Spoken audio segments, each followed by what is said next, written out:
Matagumpay na nagsagawa ng entrapment at rescue operation ang kapulisan sa Purok 5, Barangay Timbaga, Iligan City na nagresulta sa pag-aaresto ng isang suspect dahil sa paglabag sa Republic Act 9208 o Anti-Trafficking in Person Act.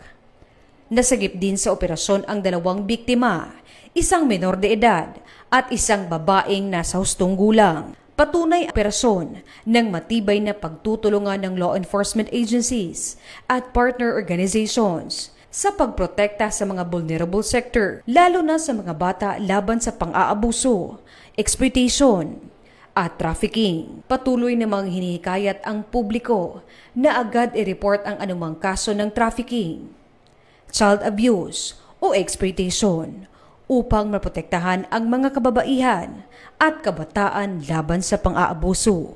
Mula dito sa inyong higalang pulis, Regional Office 10 Public Information Office.